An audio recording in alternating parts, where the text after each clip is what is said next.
bergetar jantung tuh, ya. Terkenal panggil juga Om juga sama Om Bahar. Aktor senior di Medan ini internasional. Udah Tuhan yang luar biasa. Ini karena pergaulan kira-kira gitu. Wah, memang harus serius kalau gini. Betul tuh. Luar biasa. Luar biasa. Biasa di luar juga. Karena dari abang lah timbul sayang bang. Abang sayang. Udah kita kasih begini tak dipikirkan ya. Aduh mak, kalau orang pantai bilang itu ada juga istilah-istilah baru namanya covidiot. Covid dan idiot.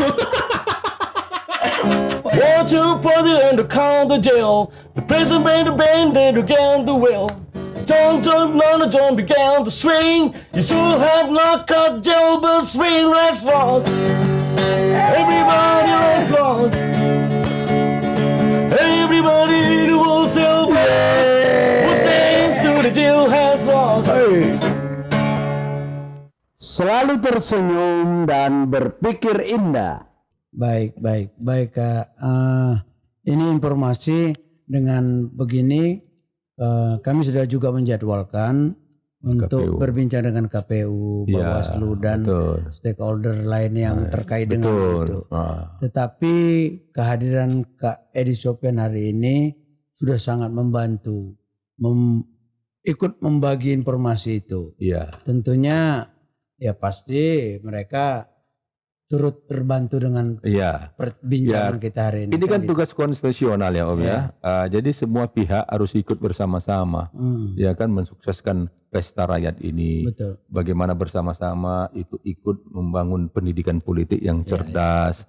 Bagaimana bersama-sama ikut menjaga suasana kondusif Sumatera Utara ini. Jadi untuk rasa nyaman itu milik bersama Om. Iya. Ya kan? Dan tanggung jawab bersama.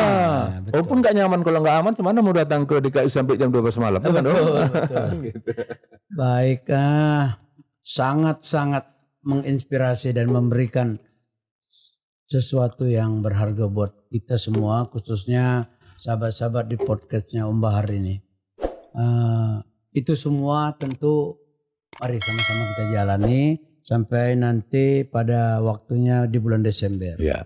Nah, kita kembali lagi ke tentang Kak Edi. Kak Edi ini memang sosok yang menginspirasi dan banyak sahabat saya bilang, wah itu maestronya Col Kedumasa. Artinya dari percakapan kita ini tergambar bahwa kita memang butuh sosok-sosok seperti Kak Edi Sopyan saat ini, besok, dan hari depan. Terkait dengan itu Kak, kami mencatat Kakak juga aktif membuat yayasan ya Kak ya? Yayasan Panti Asuhan di Tebing Tinggi. Tanah Kelahiran. Itu bisa diceritakan sedikit? Jadi Panti Asuhan itu tahun 70-an ya, 79-an sampai dengan awal 80 itu dibangun oleh mantan wali kota Tebing, Pak Amiruddin Lubis. Itu wali kota yang fenomenal ya bagi warga kota Tebing Tinggi. Dia membangun panti asuhan, dan panti asuhan itu memang sudah diatur tidak boleh lebih banyak, tidak boleh anak-anak itu meminta-minta di jalan, dia harus betul dibina di situ. Nah, karena usia beliau juga sudah 80 lebih, pengelolaannya juga khawatir selama ini yayasannya tidak berjalan, tidak sesuai dengan peraturan undang-undang yayasan.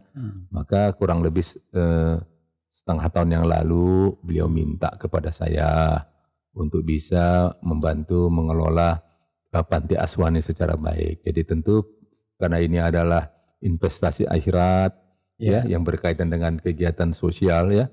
Apalagi mengurus anak yatim pun selain agama juga negara ini kan, dalam amanat konstitusi kita anak yatim dan orang-orang terlantar itu menjadi tanggung jawab negara. Nah, kita adalah bagian dari rakyat Indonesia ya, bidang sosial. Jadi kita ingin ikut juga membantu negara dalam memberdayakan anak-anak panti asuhan ini. Jadi di Tebing, jadi sebulan sekali akan melihat, karena juga pengurus yayasan ada juga yang berada di Tebing Tinggi. Jadi kita koordinasi dengan sistem komunikasi yang tidak sulit sekarang. Kita bisa video call dengan mereka, cuman saya belum punya seperti yang punya Om Bahar sehingga kita belum bisa broadcast dengan anak-anak di sana ya kan. Tapi dengan video call bisa kita tahu perkembangannya. Bagaimana anak mereka sekolahnya gimana, pakaiannya gimana, makannya, lalu pembinaan mentalnya, agamanya. Itulah yang bagian dari kita mengurusi anak-anak panti asuhan ini. Dan itu anak-anak itu bukan hanya dari Tebing tuh, justru banyak dari daerah lain. Oh gitu. Bahkan ada dari Dairi, dari Batubara, Asahan. Jadi gitu. jenjangnya pendidikannya sampai Kita hanya sampai SMA, tapi alhamdulillah sudah ada juga yang kuliah. Sudah ada 3 orang yang sudah tamat, dan ini sekarang ada yang mau masuk juga kuliah. Jadi dari yang belum sekolah sampai dengan SMA. Kalau dia mau kuliah, dia sekian. Bahkan kemarin ada yang sudah berumah tangga. Jadi kita harapkan kepada alumni-alumni panti asuhan ini harus membangun hubungan. Jadi jangan lupa pada alma mater. Jadi saya ingat, bangunlah ikatan emosional terhadap panti. Tidak usah merasa malu. Orang yang tinggal di panti itu bukan aib. Ya, orang yang tinggal panti itu adalah memang sudah keadaan ya yang sudah diuji oleh Allah. Tapi yang penting tidak semua orang panti itu tidak bisa naik derajatnya. Kalau Allah mau memuliakan, semua bisa. Banyak kisah-kisah success story yang terjadi pada anak-anak panti yang akhirnya sukses ya kan Om ya. Sukses dia di tengah-tengah masyarakat. Bahkan jadi pemimpin gitu. Baik. Terima kasih atas seluruh jerih payah untuk membangun itu Kak. Kita memberi apresiasi karena kegiatan sosial itu sesungguhnya memang dari hati sebenarnya. Dari hati. Ya. Baik Kak, kita bergeser sedikit. Ini kan masih berbau Hari Kemerdekaan. Kebetulan Kak Edi Sofian adalah Sekretaris Dewan Harian Daerah Badan Pembudayaan Kejuangan 45 atau DAD 45 Provinsi Sumatera Utara. Tentunya terkait dengan Hari Kemerdekaan yang ke-75 ini, ada pesan mungkin yang ingin disampaikan khususnya dari Bapak Ketua, Bapak Maijen Purnawirawan Muhammad Hasim. Ya. Silakan Kak, boleh juga. Jadi terima kasih nih Om. Ini juga pesan yang menarik, masih momentum di Hari Kemerdekaan kita, hari ulang tahun proklamasi kemerdekaan yang ke-75. Memang di HD 45 Provinsi Sumut ini dimulai dinakodai pada Desember 2019 oleh Bapak Mayor Jenderal TNI Purnawirawan Muhammad Hasim. Saya ditunjuk dari hasil musda sebagai sekretaris umum. Tidak tahu entah latar belakang apa, mungkin karena berpengalaman di Kepala Kesbangpol ya. Jadi ada di situ pembinaan nilai-nilai kejuangan. Jadi sebenarnya di HD 45 ini sebenarnya salah satu monumen, salah satu sejarah ya, tempat orang-orang yang paham tentang sejarah bangsa, ya, tempat orang-orang yang bisa menghimpun sejarah-sejarah bangsa. Jadi sebuah bangsa itu paling tidak dia harus punya museum, dia harus punya sejarah. Sejarah tidak boleh dibelokkan, sejarah itu harus benar-benar lurus supaya ini juga sebagai kekuatan bagaimana bangsa ini sebenarnya dulu lahir. Nah, jadi semangat kemerdekaan ini, pertama, jangan tinggalkan para pahlawan, jangan lupakan sejarah, ya kan? Ini yang perlu nih Kak. Oleh karena itu, momentum 17 Agustus tahun 2020, di mana tema kita adalah Indonesia Maju, ya tentu kita semua berharap Indonesia yang 75 tahun yang lalu, ketika awal kemerdekaan itu, merdeka itu belum punya apa-apa. Kita harus juga akui ya bahwa pemimpin-pemimpin founding father kita yang pertama meletakkan dasar dan ideologi bangsa kita tanggal 18 Agustus ya, lahirlah Pancasila di situ ya, nilai-nilai ideologi Pancasila itu ada tujuan bangsa yang mau dicapai, itu ada di pembukaan Undang-Undang Dasar 45 ya. Lalu inilah yang harus rentetannya harus diisi lewat Indonesia Maju sampai kepada puncak, yaitu sebagaimana amanat pembukaan 45, masyarakat yang adil dan makmur. Nah, jadi Indonesia Maju itu harus semuanya yang maju. Pikirannya, bangsanya, pendidikannya, kesehatannya, lalu sejarahnya, ya. Jadi sejarah itu nggak boleh berhenti tuh. Om. Jadi itu penting sekali. Penting sekali memelihara sejarah. Penting sekali memelihara museum-museum. Lalu peristiwa hari ini sampai untuk peristiwa ke depan. Jadi momentum 17 Agustus ini harus memperkokoh semangat kita untuk cinta terhadap bangsa dan negara ini. Luar biasa nih Indonesia ini. Om, terus terang aja. Luar biasa. Kita bisa dipersatukan dari berbagai suku, berbagai etnik, dari beberapa wilayah yang sangat jauh. Kita bisa dipersatukan dengan Pancasila. Jadi jangan sia-siakan semangat persatuan dan kesatuan ini, ya. Apabila ini disia-siakan, porak-poranda Indonesia ini, waduh, ini sangat apalah kita berdosa ya terhadap founding father kita, dan kasihan untuk anak cucu kita. Waduh, baik, terima kasih Kak Edi. Memang semuanya akhirnya harus kita tekadkan bahwa kita memiliki semangat juang. Iya. Dan salam dari DHD itu merdeka. Jadi merdeka itu bukan karena membebaskan dari penjajah saja, membebaskan kita dari kebodohan, membebaskan kita dari kemiskinan, membebaskan kita dari ketidakadilan hukum, membebaskan kita dari pola pikir kita. Nah, itu. Jadi harus tetap semangat tinggi itu. Nah, itulah dipelihara oleh DHD 45. Jadi DHD 45 itu jangan cepat berhenti. Namanya DHD 45, orangnya boleh berganti dari generasi ke generasi.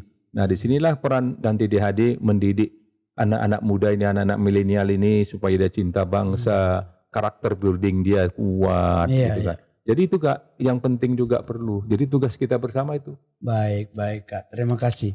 Nah, terkait dengan semangat kepemudaan, kita tidak lupa Kak, kebetulan kita ini walaupun kita tidak berseragam pramuka, harus pramuka, tanggal 14 Agustus itu kan pas Hari Pramuka ke-59. Betul. Kita bergerak terdepan untuk menanggulangi COVID dan bela negara. Betul. Itu intinya.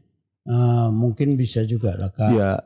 Kita kaitkan. Saya melihat Pramuka ini kan lembaga yang dibentuk pemerintah, yang lahir 61 tahun yang lalu, baru sekitar sekian 59 tahun ya Kak ya. Jadi setelah merdeka, kepanduan di sini diajarkan kepemimpinan, diajarkan tentang kekuatan sosial kita, kepribadian, karakter building kita. Jadi sebenarnya Pramuka ini jangan surut. Ini kan memang setelah pasca reformasi kita melihat Pramuka itu kok semakin kurang, semakin nurun. Nah, tapi saya bangga kepada Pak Gubernur ya, Pak Edi Rahmayadi. Sejak kepemimpinan beliau hidupkan kembali Pramuka yang sempat stagnasi 2 tahun setengah, ya kan, perebutan Kakuarda ya kan, nah situasinya sekarang mulai bangkit di bawah pimpinan Kak Nurdin Lubis. Pramuka kita sudah mulai bangkit, pramuka kita dengan bangkitnya semangat ya, hidupkanlah kembali. Jadi kita harapkan sekolah-sekolah itu jangan hanya pakaian pramuka aja, tapi dididik aja. Ada aktivitas. Jadi muatan-muatan lokal atau pendidikan sipil ya, pendidikan sipik kepribadian itu antara lain itu mengajarkan tentang kepanduan ini, kepramukaan. Dan ini bisa kekuatan kekuatan bela negara kita. Ketika negara membutuhkan cadangan bela negara ya dari 4 angkatan, 3 angkatan dan Polri ini.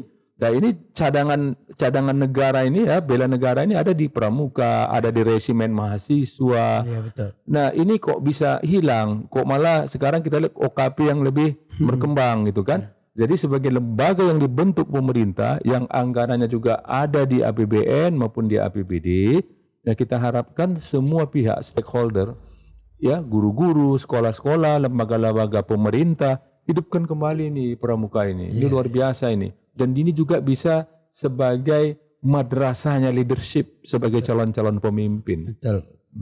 Jadi calon-calon pemimpin. Memang tuntunan moral di Dasa Dharma itu luar biasa. Iya. Semuanya ada di situ. Ada di situ. Bahkan belajar berorganisasi, belajar untuk hidup berdampingan secara baik dengan beraneka ragam agama dan etnik, ya kan? Ya betul lembaga Pramuka itu lembaga untuk mencetak kader-kader bangsa yang memiliki wawasan nasional yang kuat. Baik Kak. Aduh, insya Allah Hari Pramuka tahun ini memang kita melihat semalam Pak Gubernur mendapat ucapan terima kasih. Bahkan beliau sendiri saya dengar waktu bagaimana dikasih surprise oleh Pramuka ya, gambar beliau waktu di panggung dia bilang, saya pun jadi gubernur antara lain karena saya dilatih di Pramuka, kepanduan katanya kan. Wah itu kan memberikan motivasi ya kepada adik-adik kita pramuka-pramuka ini. Jadi mulailah bangkitlah kita pramuka, apalagi sekarang pemerintah membuka kesempatan besar untuk program bela negara. Ini hidupkan. Itulah kalau seorang Puslitbang ya kayak. Salah seorang beliau bersama Kak Nasrun, Kak Surbakti dan lain-lain. Beliau salah satu menjadi tim Puslitbang. Tapi jangan dipelesetkan itu Puslitbang tuh banyak orang ya kan, pusat sulit berkembang katanya. Padahal sebenarnya pusat penelitian dan pengembangan. Tapi kan masalahnya sekarang banyak bidang penelitian dan pengembangan ini diabaikan, di nomor 3 kan. Seharusnya jangan. Dia harus di depan karena melakukan penelitian dan pengembangan. Bagaimana pramuka ini ke depan ya supaya lebih baik. Jadi kita ini sekarang jangan meraba-raba membuat program. Semua pihak di mana-mana lembaga-lembaga pemerintah pun ada namanya litbang. Iya betul. Ya kan, litbang itu jangan sulit berkembang. Tapi benar-benar penelitian ya, lalu pengembangannya supaya terarah dia. Berarti indikasi itu strategis di sini mestinya. Strategis. Makanya perhatiannya harus sama dengan bidang-bidang yang lain. Benar-benar. Jangan dia ini sebagai lembaga yang air mata, yang lain mata air. Itu ada yang mata air, ada yang mata. Iya, ada yang mata. Kalau bisa samalah dengan lagu Pramuka. Di sana senang, di sini senang. Baik Kak, jadi nanti dalam kesempatan ketemu dengan unsur pimpinan Kuarda, kita ingatkan lagi. Iya, betul. Programnya juga karena saya yakin Kak Nasrun Lubis juga Kak Nasrun sebagai Kapus Litbang. Ya insya Allah beliau mendengar ini. Iya, kesempatan lain beliau juga kita undang untuk memberikan semacam masukan. Betul. Saya kira untuk itu sudah cukup Kak. Iya Om. Sekarang Kak Edi Sopyan yang terakhir ini. Saya lihat menjadi BKM ini asik ini. Ini Om tahu aja saya. Bahkan kemarin Hari Raya Idul Adha kurban. Wah, kakak bisa cerita itu sampai puluhan ekor yang dikurbankan itu kan luar biasa. Jadi itu pun kita pakai protokol kesehatan itu, Om. Ya, jadi ini kan juga mengurus masjid itu ternyata nikmat, ya, mengelola masjid, memakmurkan masjid, ya. Masjid di Medan ini ada Om, kalau saya lihat data kurang lebih ada 1.300 tuh Om. Di Medan aja, kalau Sumatera Utara mungkin lebih 10.000 masjid. Nah, orang banyak hanya sekedar membangun masjid. Setelah membangun masjid, tapi bagaimana cara memakmurkannya? Itu jauh lebih sulit. Iya, betul. Nah, jadi prinsipnya ya filosofi kita di dalam manajemen masjid ini, makmurkanlah masjid, insya Allah masjid akan memakmurkan jamaahnya. Ini ada sekarang pandangan beberapa pengurus masjid, kalau bisa uang masjid itu banyak dia bangga, disimpan di bank. Ya, puluhan juta, bahkan ada ratusan juta. Tapi tidak ada aktivitas. Aktivitasnya hanya sholat aja. Imamnya pun batuk-batuk. Misalnya, ya kan tidak ada pelatihan atau kegiatan-kegiatan untuk penambahan wawasan jamaah.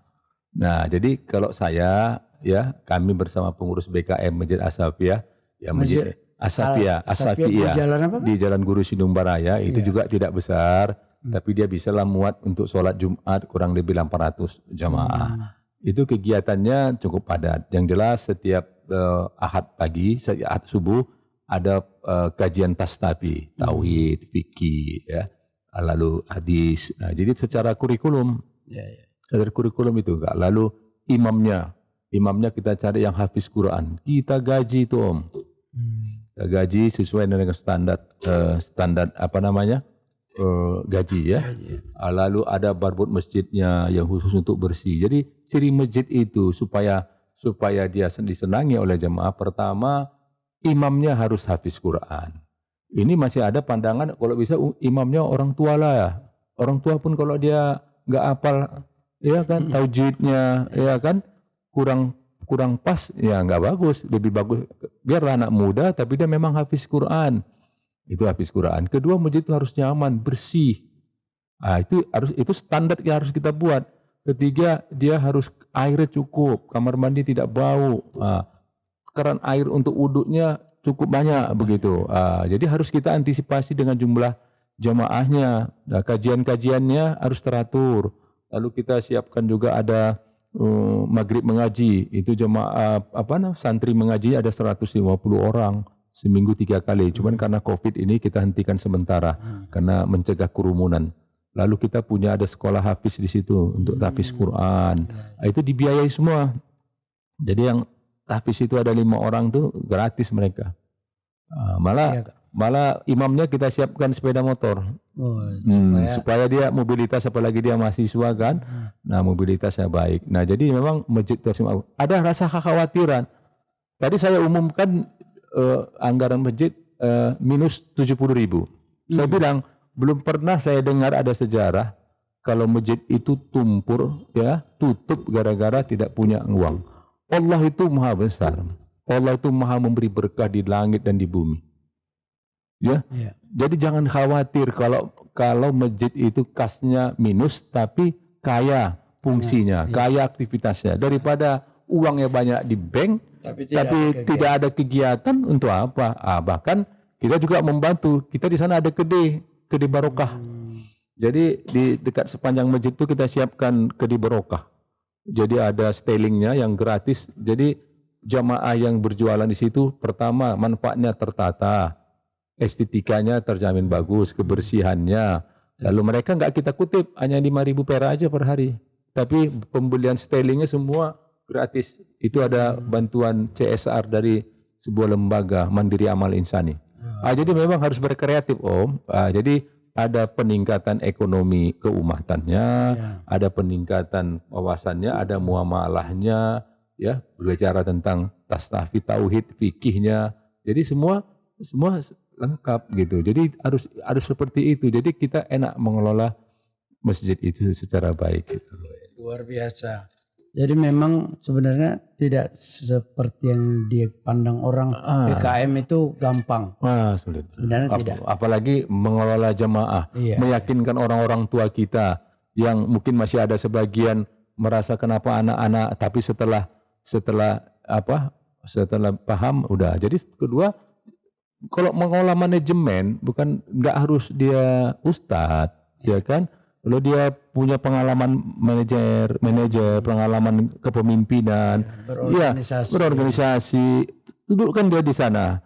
Nanti kalau urusan itu ada bidangnya kan, kan ada bidang riayahnya, ada bidang ininya. Jadi itu dia semua, jangan semua ini mesti ustadz jadi ketua BKM. Kalau saya tidak harus seperti itu kok.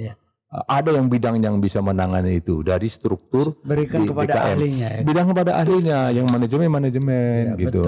Jadi saya pikir alhamdulillah kami begitu kompak. Malah kemarin ketika kurban itu Om, itu kita pakai besek lagi Om. Pakai besek, tutup semua, jadi protokolnya pakai semua, yang jaga, yang petugasnya pakai sarung tangan. Jadi menggunakan itu. Jadi kita sudah 2 tahun tidak menggunakan plastik lagi, pakai besek. Jadi besek itu menyelamatkan dari kerusakan lingkungan, dia dampak lingkungan. Yang kedua membantu sektor UKM, usaha kecil menengah kan Om? Iya betul. Nah itu. Jadi itu sangat menginspirasi. Dan bayangkan tuh Om, kalau rata-rata uang kas tiap Jumat di masjid itu 500.000 aja, kali 1.200 masjid, setiap Jumat berputar itu dimasukkan ke bank syariah, berapa itu bisa bermanfaat untuk umat. Betul. Ya kan? Dia harus pemikirannya luar biasa, kecil dia tapi dengan jumlah masjid yang banyak, uang itu dikelola dengan baik, jadi sehingga kita bisa memberdayakan umat ini gitu. Jadi semangat tahun baru hijrah yang sudah hari kedua ini Om. Mari kita berubah. Mari kita berubah, mari kita menjadi orang yang benar-benar mau peduli masjid. Jangan masjid itu sepi, jangan orang sudah lupa dari masjid, ya kan? Jangan pada saat mau sholat dimandikan baru ingat di masjid, ya kan? Saya merasakan itu, saya nikmat. Mungkin selama ini kita lalai juga Om, nggak nikmat sholat di masjid ya. Setelah kita selama ini mengurus ribuan orang pegawai, ya kan? Mengurusi bapak-bapak pejabat, sekarang mengurusi umat enak. Ternyata nikmat sekalian. Betul. Kalau enggak gimana itu Pak Yusuf Kala itu sebagai Ketua Umum Dewan Masjid Indonesia. Wah, dia berapa tahun tuh mengelola ribuan masjid di ratusan ribu kan di seluruh Indonesia itu kan. Sehat dikasih Allah Pak Yusuf Kala itu. Jadi kami tentu rindu besok atau lusa berkenan kiranya nanti kalau kami undang lagi kita bicara yang lain lagi, karena hari ini saja sudah banyak hal yang kita bahas dan itu benar-benar menambah wawasan kita. Terima kasih atas kehadirannya. Ya Om. Ini sebuah kebanggaan buat kami dan ya mudah-mudahan ini bermanfaat untuk orang banyak semua. Itu yang bisa kami sampaikan. Sekali lagi apresiasi kehadiran Kak Edi Sopyan bersama kita di podcastnya Om Bahar, membuat kita semakin lebih bersemangat. Saya juga sampaikan terima kasih kepada Om Bahar melalui broadcast Om Bahar, podcast Om Bahar. Apalagi saya kenal Om Bahar ini Ketua Dewan Kesenian Sumatera Utara. Iya kan, semangat beliau cukup tinggi. Ada pesan khusus? Bagi saya ini DKSU ini sebenarnya ini salah satu roh ya bagi Sumatera Utara bermartabat. Oh benar, berarti ini salah satu bagian untuk mengukur roh Sumatera Utara itu bermartabat atau tidak. Ini belum ditutup kalau gitu ini perbincangan. Harus ini. Jadi saya menyarankan ini Om, bagaimana bisa memberikan pemahaman kepada pemerintah provinsi. Kita kan bangga ini Pak Gub dengan Pak Wagub membuat visinya Sumut bermartabat. DKSU ini Dewan Kesenian Sumatera Utara ini bagaimana ya mereka ini yang duduk di dalamnya ya mengembangkan, melestarikan ya kan nilai-nilai budaya yang ada di Sumatera Utara. Sumut ini kaya budaya Om. Suku tempatan aja ada 8. Suku nasional yang tinggal hidup bertahun-tahun di sini. Berapa lagi suku internasional ya, Tionghoa ya, Arab India itu sudah berabad di sini. Nah disitulah yang kerja besar yang dikelola oleh DKSU, disitulah bisa membangkitkan martabat Sumatera Utara tuh.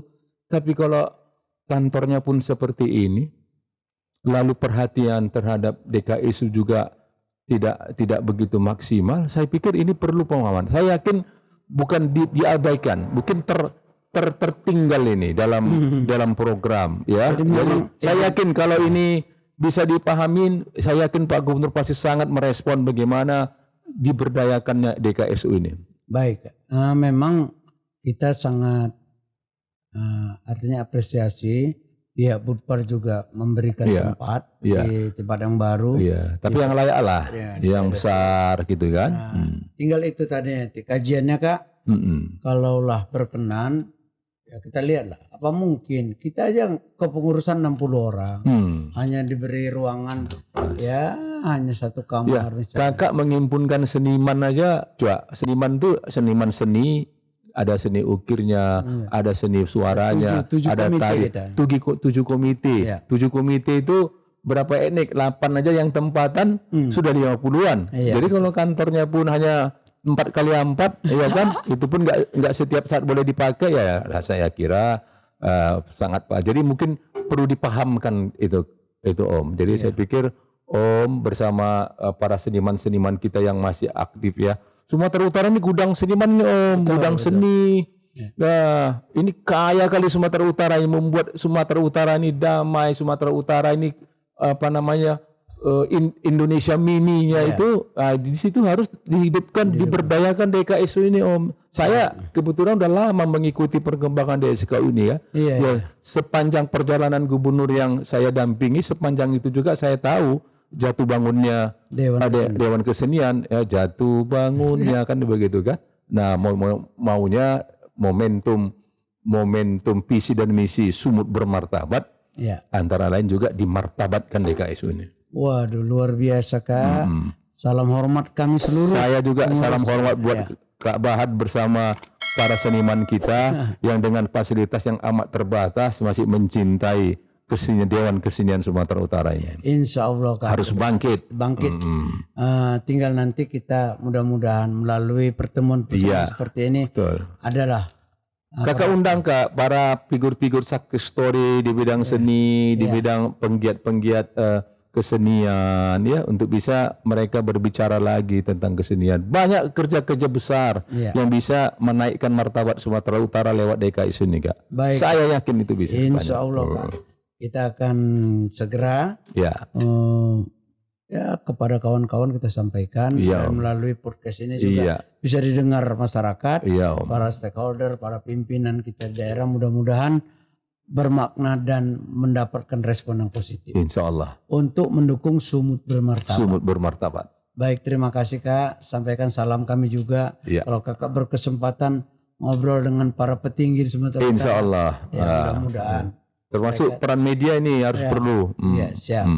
Media nanti semua kita rangkul untuk sama-sama berbuat yang terbaik. Kita punya misi, Kak. Misinya juga bersinergi, visioner dan berpikir indah. Luar biasa. Untuk berpikir indah. Berpikir indah. Tidak ada berpikir negatif. Siap. Sesuai dengan namanya Baharudin. Terima kasih. Salam Kak. sehat Om. Salam kreatif buat DKSU dan Om Bahar. Siap. Terima kasih Kak. Kita sudahi pertemuan kita sampai di sini. Baik para pemirsa podcast Om Bahar, silahkan di kolom komentar tuliskan apa dan bagaimana seharusnya kami berbuat dan siapa tokoh-tokoh yang patut kami undang berikutnya. Kita ketemu lagi dalam kegiatan podcast Om Bahar berikutnya. Selalu tersenyum dan berpikir indah.